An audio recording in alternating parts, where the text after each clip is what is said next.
ગુરુ માતા સુદીક્ષાજી સાત સંગાતજી પ્રેમથી બોલજો ધન્ય નિરાકારજી. આજે આપણે માતા પિતાનો આશીર્વાદ લે તે પરમાત્માને પ્રાપ્ત કરે છે. તેમની બદુઆઈથી જીવન ઝેર બને છે. તો માતા પિતા જે સંસારમાં તે ઇમારતનો મુખ્ય પાયો છે. તો જે મા બાપની ભક્તિ કરવાનું કહેવામાં આવે છે ત્યારે એનો અર્થ એવો ન સમજો કે તે મા બાપના ચરણ ધોઈને તે ચરણામૃત કરીને પીવું કે તેમના નામનો જપ કરવો. મા બાપની ભક્તિ માટે તેમના પ્રત્યેના આદર ભાવ રાખીએ તેમની આંખ અને અંતરને ઠારતા શીખો. એની અંતર ઠારવા શીખીએ તેમની શું જરૂરિયાત છે તે તેમની જરૂરિયાતો આપીએ. હવે તો ભૌતિક વસ્તુનું જેમ તેમને સુખની જોઈતું નથી, કારણ કે મોટા થાય પછી મા બાપને ભૌતિક વસ્તુની જરૂર રહેતું નથી. એમને સમય ઉપર 2 રોટલા, ખીચડી વગેરે સાદો આહાર અને સાદાઈના કપડાની જરૂર હોય છે. વત્તા તેમની ભાવના હોય છે કે અમારા સંતાનો સુપાત્ર, ભક્ત, દાતાર, શૂરવીર અને સંસ્કારી બને. તે સંતાનો હંમેશા થોડીક વાર અમારી સાથે નિરાંતે આવી જોડે બેસી સુખ દુઃખની વાતો કરે. જે કર્મની નવીનતા બતાવે કે નવીન કર્મ માટે પૂછે અને અમારી સલાહ લે કે લાગણીને સમજે. તેવું જ કરનાર સંતાન તે મા બાપનું સાચું સ્વર્ગસુખ છે. તેને જ મોક્ષ કહેવાય છે. આજની સરકાર વેદ જ્ઞાન ભણાવતી નથી, તેથી સંતાનો વગેરેમાં સંસ્કારો જે વેદ મુજબના જ્ઞાન આવતું નથી, તેથી તે સંતાનો ઉપરછલ્લું જીવન જીવે છે. તેથી હાલમાં મા બાપ વગેરેના દુઃખ, સંવેદના, સંપ, સેવા, પરોપકાર, પ્રેમ સાવ ખતમ થઈ ગયા છે. જે અવસર પ્રસંગો તહેવારોમાં ટોળા ભેળા થાય છે, પરંતુ તેમાં સામૂહિક જીવનમાં પ્રેમની સુગંધ પ્રગટતી જ નથી. કારણ કે તે પ્રેમની સુગંધ તો માતાના ખોળામાં અને પિતાના ખંભામાં હોય છે. તે માતાનો ખોળો સંતાનોને સંસ્કાર શીખવે છે અને પિતાનો ખંભો તે સંતાનોને ખાનદાનીના સંસ્કારો શીખવે છે. કે દીકરા, જાત મહેનત ઈમાનદારીથી કર્મ કરજે. એવો મતલબ કે 4 પ્રકારના પુરુષાર્થ તું જીવનમાં ઉતારજે: ધર્મ, અર્થ, કામ અને મોક્ષ. ધર્મ એટલે નીતિ નિયમમાં રહી. નીતિ એટલે બોલવું વિચારીને પણ બોલ્યા પછી ફરીને જવું. અને નિયમ જે સવારે ઉઠો ત્યાંથી કરીને સાંજે સૂવો ત્યાં સુધી પશુ, પક્ષી, દેવ, દાનવ, માનવ, ઋષિમુનિ કે અવતારી પુરુષ જોડે એવો શુદ્ધ વ્યવહાર કરવો કે પોતાનો આત્મા અને સામેના આત્માને જરા દુઃખ ન થાય. એને કહેવાય નિયમ. તો આ પહેલો પુરુષાર્થ, આ ધર્મ. પછી અર્થ. અર્થ એટલે જાત મહેનતના પૈસા કમાવીને લાવવા, એને કહેવાય અર્થ. ત્રીજો કામ પુરુષાર્થ. કામ પોતાની પત્નીને ઋતુદાનના ભાવથી સંત, ભક્ત, દાતાને શૂરવીર સંતાન બનાવવા, એનું નામ કહેવાય કામ. અને મોક્ષ કોઈ પણ બ્રહ્મા, વિષ્ણુ, મહેશ જેનો શરીર હોય એ ભગવાન નથી. અને એ મતલબ કે મોક્ષ આપે નહીં. ગીતાના 18મા અધ્યાયના 62મા શ્લોકમાં શ્રી કૃષ્ણ કહે છે, હે અર્જુન, તે પરમેશ્વરને શરણે જા, તેના વડે તને સનાતન મોક્ષ પદની પ્રાપ્તિ થશે. તો મોક્ષ આ 4 પુરુષાર્થ બરાબર જે કરે છે તેવા માતા પિતાના દર્શનમાં જ ઈશ્વર દર્શનની ભાવના રાખવી, તે માતા પિતાના ચરણોમાં સાચું તીર્થ છે. તે તીર્થ સમાન કોઈ જગતમાં મોટું તીર્થ નથી. દરેક સંતાનો તે માતાનો ખોળો અને પિતાના ખંભાના આભારી છે, પણ સંતાનો મોટા થતાં તે ખોળો અને ખંભાને ભૂલી જાય છે. એટલું જ નહીં, ઉપરથી તે માવતર સાથે વ્યાજ વળતરના ધંધા જેવો વ્યવહારનો નાતો રાખે છે. જેને જન્મ આપ્યો તેથી તમો મોટા થયા, એની સાથે એવું કેમ વર્તન કરો છો? કારણ કે સત્ય વેદ જ્ઞાનનું ભણવું તે ભણ્યો જ નથી. માટે જુઓ, માતા પિતા તે એક માનવ છે, તે કોઈ પણ અવતારી પુરુષ નથી.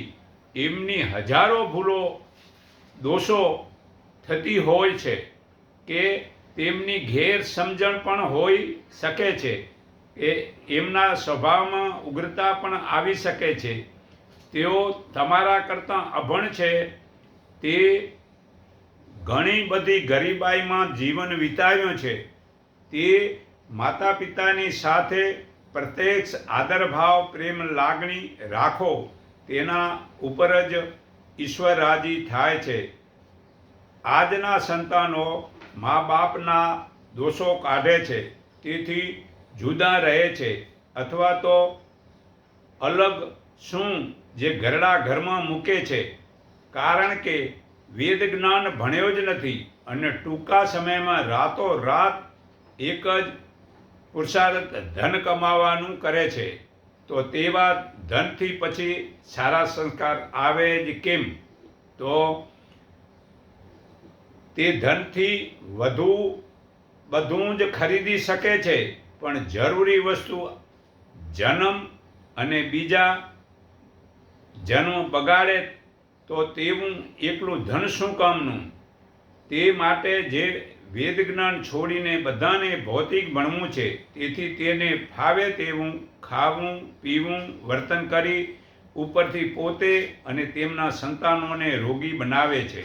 તો પછી તેવા રોગી સંતાન તે મા બાપની સેવા કરે કેમ?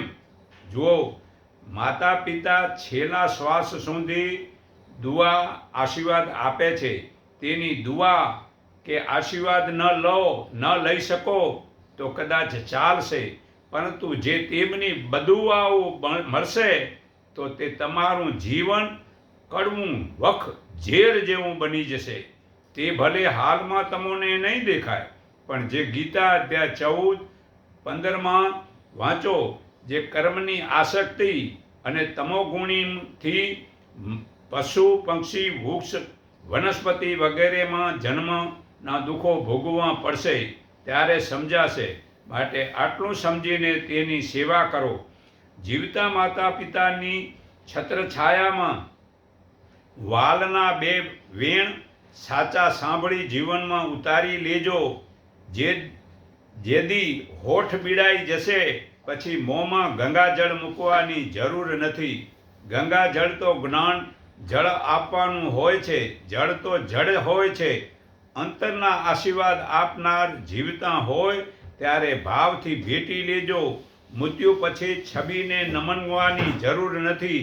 જે કાલની છપાટ લાગશે તે દિવસે વિદાય થઈ જશે.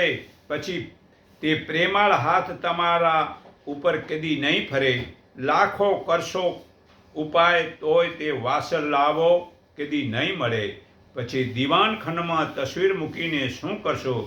જુઓ, માતા પિતાનો અમૂલ્ય ખજાનો તે ભાગ્યશાળી સંતાનોને જ મળે છે. જે નમાવતરા જેને પુત્ર આમ ખબર નથી પુત્રને મા બાપ મારા કોણ છે, તેવા નમાત્રા કે મરી ગયા છે જેના મા બાપ તે સંતાનોને જઈને પૂછો તો ખરા, તો સમજાશે કે અમો પણ પોતે 10 વર્ષના હતા ત્યારે અમારા પિતાજી સ્વર્ગવાસ થયા, અને જ્યારે અમારી 43 વર્ષની અમારી ઉંમર થઈ ત્યાં અમારી માતાજીનું મૃત્યુ થયું છે. તેમાં વળી જેમ પોતાની ફરજ સમજી જ્ઞાની વગેરે માતા પિતાની તો ખરેખર 68 તીર્થ સમાન સેવા કરે છે, તેમના ચરણોમાં 68 તીર્થ છે એવું સમજે છે. બીજા તીર્થો તે પછી કરતા જ નથી. તેમને પૂંતલક બીજા તીર્થોમાં જો જાય તો ત્યાં બ્રહ્મજ્ઞાનીનો સત્સંગ જરૂરી સાંભળવા જાય છે. બાકી ફાલતુ મતલબ તીર્થમાં તેવા જ્ઞાન વડે જાણે છે કે જે 68 તીર્થ મારા માતા પિતાના ચરણમાં છે. તો પરમાત્માનું જ્ઞાન જીવનમાં ઉતારીએ તો તે તીર્થ કર્યું સાચું છે. જુઓ, દેવોને બધાયને મતલબ કે કહેવામાં આવ્યું કે જાઓ, મતલબ કે જે છે ને આ પૃથ્વીમાં જે 68 તીર્થ કરી આવે તે બધાથી પહેલો પૂજાય. તો બધાએ મતલબ કે વાહન લઈ અને મતલબ ઉપડ્યા, તો ગણપતિનું તો વાહન મતલબ ઉંદર, તો એનો પંથ ખૂટે કેમ ત્યારે આખી આ પૃથ્વીમાં પ્રદિશના ભરવાનું. તો બીજા બધા જેને મતલબ કે મોરવાળા વાહન ને જેના વાહન હતા એના કાર્તિકભાઈ ને એ બધા મતલબ ઉપડી ગયા, અને ગણપતિ વિચાર કર્યો, કારણ કે એ બુદ્ધિના દેવ છે, એને વિચાર્યું કે મારી મા ને પિતા જ આ પૃથ્વી રૂપે છે, તે મા ને માતા પિતાને બેસાડી તેની ચારે તરફ પ્રદક્ષિણા ફરી ને પગે લાગ્યા. એટલે મતલબ બ્રહ્માજીએ કહ્યું કે ખરેખર આ બધાથી તમે પહેલાં આવ્યા, તમે આજથી આ સૃષ્ટિમાં પહેલાં પૂજાશો.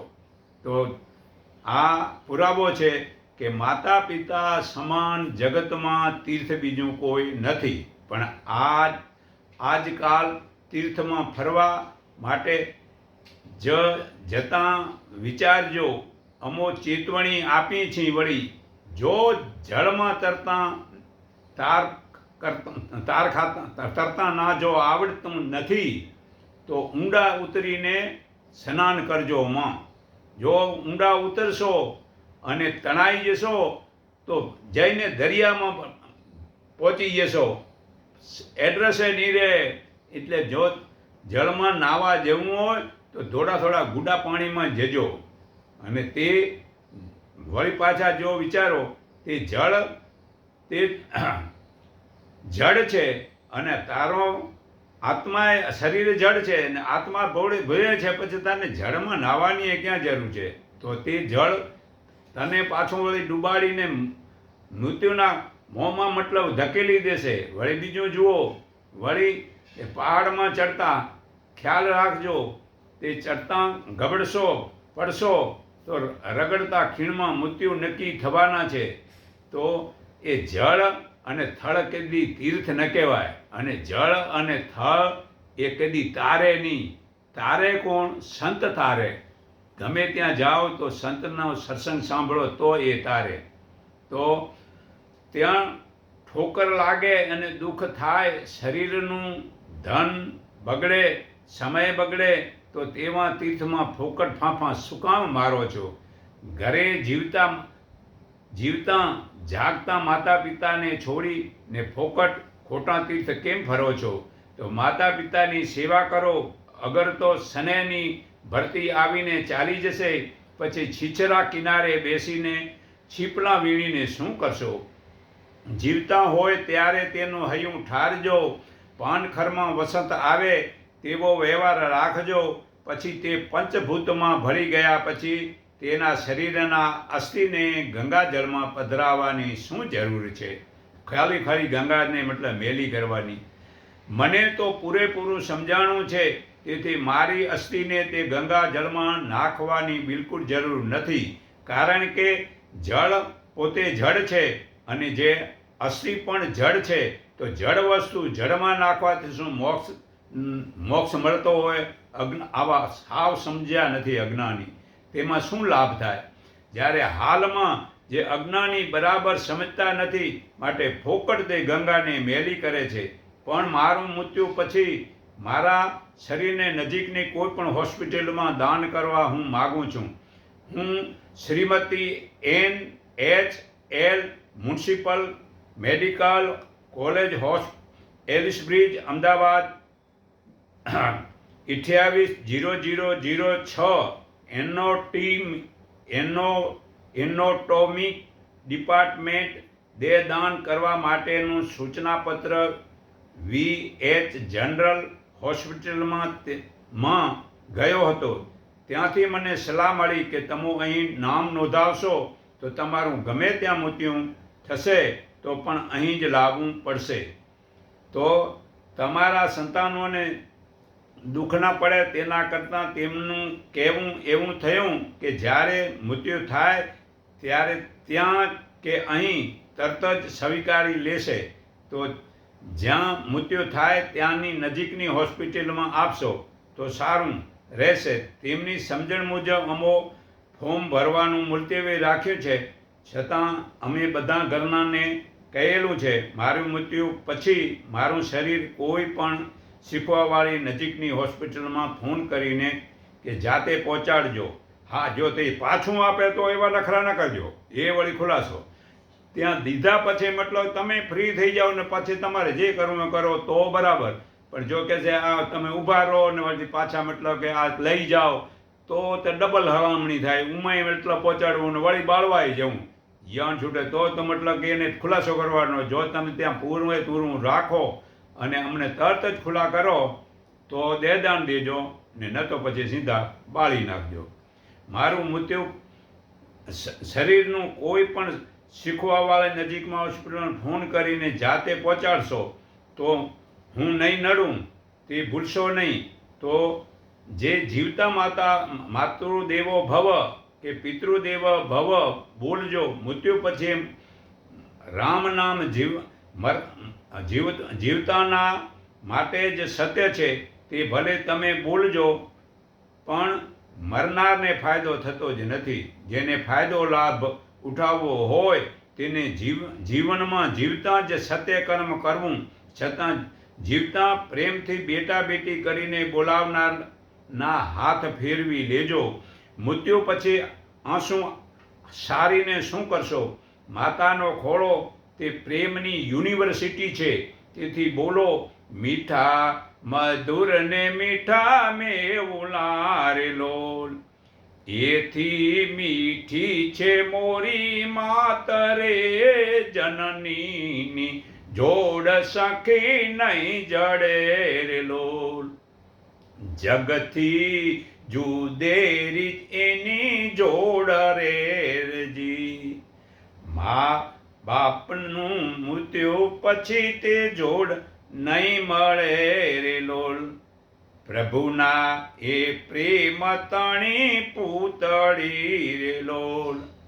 જગથી જુદેરી એની જાત રે જનનીની જોડ સખી નહીં જડે રે લોલ. અમીની ભરેલી એની આંખડી રે લોલ. વાલના ભરેલા એના વેણ રે હાથે ગૂંથેલા એના હીરલા રે લોલ. હૈયું હેમત કેરી હેલ રે જનની જોડ સખી નહીં જડે રે લોલ. તો માતા પ્રથમ રક્ત લોહી આપણા શરીરમાં રેડે છે, જન્મ આપ્યા પછી દૂધ રેડે છે અને છેલ્લે સુખના આશીર્વાદ રેડે છે. તો માતા પિતાનું ભજન સંતાનોને લાગુ પડે છે. તો ભૂલો ભલે બીજું બધું પણ મા બાપને ભૂલશો નહીં. તો તે આજના સંતાનોને આવતીકાલે મા બાપ બનવું છે. હાલમાં જેવું કરશો તેવું ભોગવશો. તો તે મા શબ્દની રચના એવી છે કે તેના ઉપરથી નાભીથી હોઠને આમ હચમચાવી નાખે છે. પણ હાલમાં વિદેશીની ભાષાના ગુલામિયા તે મા જેવો સારો સુંદર શબ્દ છોડીને અંગ્રેજીના રવાડે ચડીને શા માટે મમ્મી ડેડી વગેરે બોલાવીને ભારતની મા જેવા શબ્દને તરછોડીને ઘરમાં ભૂત જેવી ભાષા કેમ વાપરો છો? વળી માતા પિતાના આશીર્વાદ સિવાય મનુષ્યનું બીજું શરીર વગેરે સારું થતું જ નથી. જેના શરીરથી આપણો ઘાટ બન્યો છે, ઘાટ ગળાણો છે, તે જીવનમાં પ્રથમ ગુરુ માતા છે.